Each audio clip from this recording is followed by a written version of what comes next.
বাচ্চাদেরকে প্রতিদিন কী টিফিন দিব এই চিন্তা করতে করতে মাথা খারাপ হয়ে যায়। আমার মতো অনেক মায়েরাই আছেন।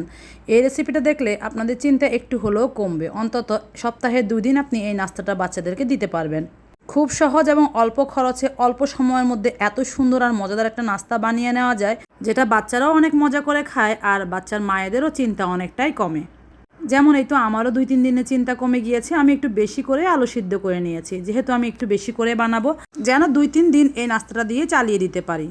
চাইলে একটা সিদ্ধ আলু দিয়ে নাস্তাটা বানিয়ে আপনি আপনার বাচ্চাকে একদিনের টিফিনে খাইয়ে দিতে পারবেন। প্রথমে আলুগুলো গরম গরম খুব ভালো করে আলু মেশার দিয়ে ম্যাশ করে নিয়েছি। চাইলে হাত দিয়েও করে নিতে পারবেন, কুসুম কুসুম গরম থাকা অবস্থায় করতে হবে। ঠান্ডা হয়ে গেলে আলুটা ভালো মতো ম্যাশ হতে চাইবে না।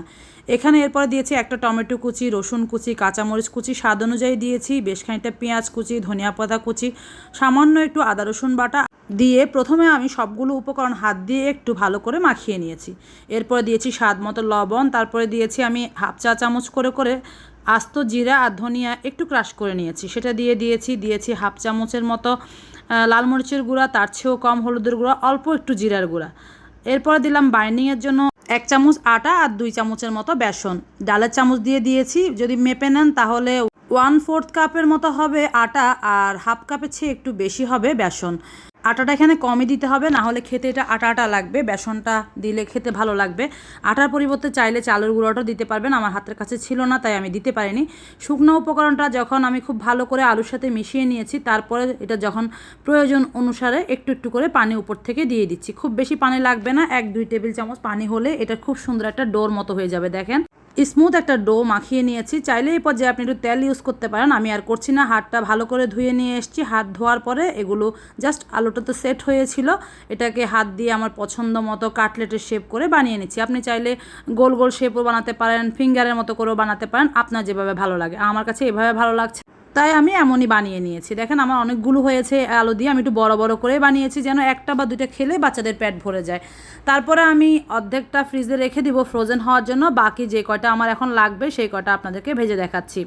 বেশিরভাগ নাস্তাগুলো আমি বিকালবেলা বানাই, কারণ আমার বাচ্চাদের জন্য টিফিন নিতে হয়। তো আমি ওগুলো ফ্রিজে রাখতে রাখতে এক পাশে একটু লাল হয়ে গিয়েছে। আগুনটা কমিয়েই করতে হবে, যেহেতু বেসনটা আর আটাটা কাঁচা ছিল তাই এটাকে খুব সুন্দর করে আমাদের কুক হতে হবে। তো আমি এই পর্যায়ে আগুনটা কমিয়ে দিয়েছি। প্রথম অবস্থায় কড়াইটা একটু গরম হয়ে গিয়েছিল। এখন আগুন কমিয়ে একটু চেপে চেপে চ্যাপটা করে দিয়ে খুব ভালো করে এটাকে আমি ভেজে নেব, যেন ভিতরটা পর্যন্ত সিদ্ধ হয়ে যায়। তারপরে দেখেন খুব সুন্দর 2 পাশে যখন কালার চলে এসেছে আমি নামিয়ে নিয়েছি। আমি সরিষার তেলে ভেজে নিয়েছি, আপনারা সয়াবিন তেলেও ভাজতে পারেন। আর কোনো ডুবো তেলে ভাজার প্রয়োজন নেই, অল্প একটু তেলে কিন্তু ভেজে নিয়েছি, খুব বেশি তেলও টানেনি। এত সহজ নাস্তাটা আপনাদের কাছে কেমন লেগেছে জানাবেন। ফ্রোজেন করাগুলো আমি পরবর্তীতে ভেজে আমার বাচ্চাদেরকে খাইয়ে দেখেছি, একদম প্রথম দিনের মতো টেস্ট ছিল।